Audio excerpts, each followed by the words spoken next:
You were former PNP chief and you brought insight into the drug war of the former administration. Sabi niyo po, in an interview, walang consistency kapag kakampi, libre kapag kalaban tutuluyan. Hindi ka magsasucceed kapag double standard ka. You that referring to the former president. Do you think it was a failed drug war? The fact that meron pa rin mga drugs na na-confiscate, mga shabu, di ba? In tens of billions of pesos yung amount.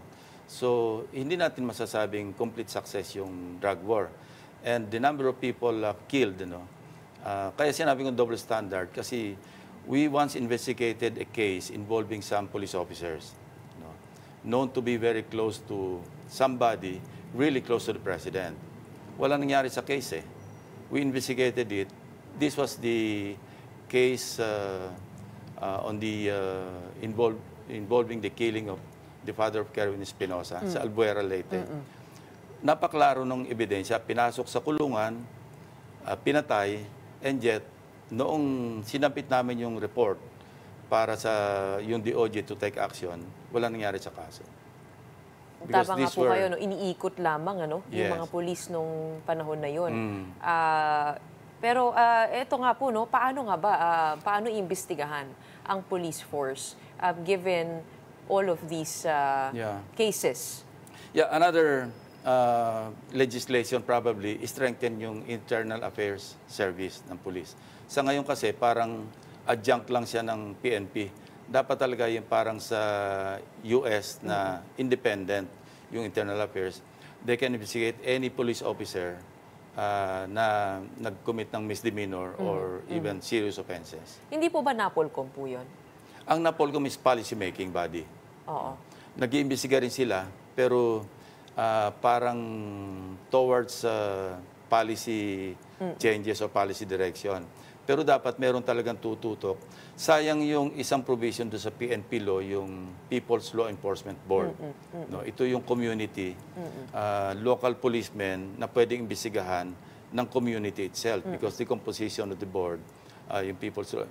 Kasi they can dismiss, they can suspend, they can admonish, they can reprimand, etc.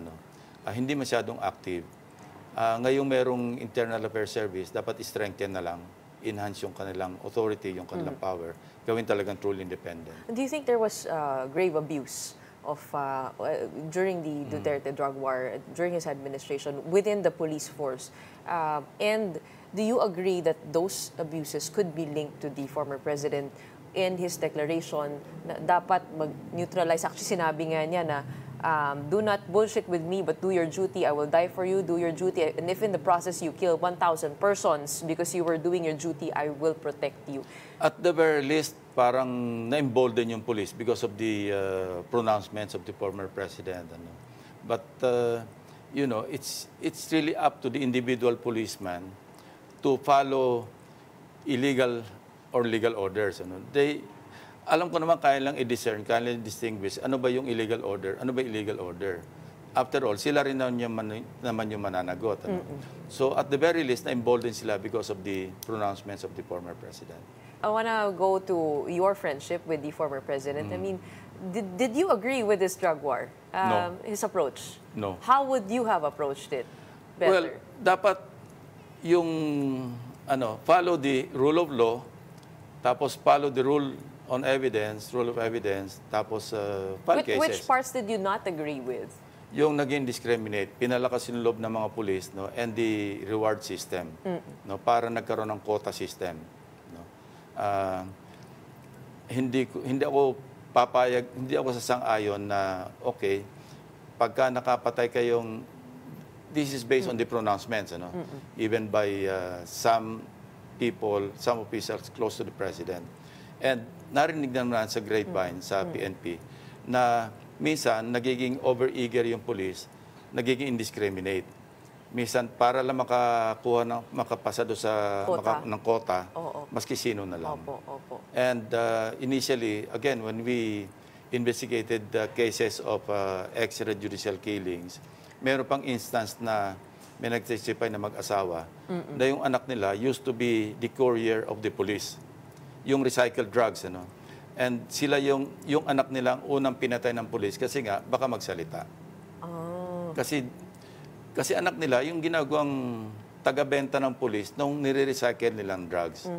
Again, hindi ko alam kung ano nangyari doon because we only relied Naririnig niyo lang po on... sa information. We investigated it. Merong evidence, merong testimonial evidence.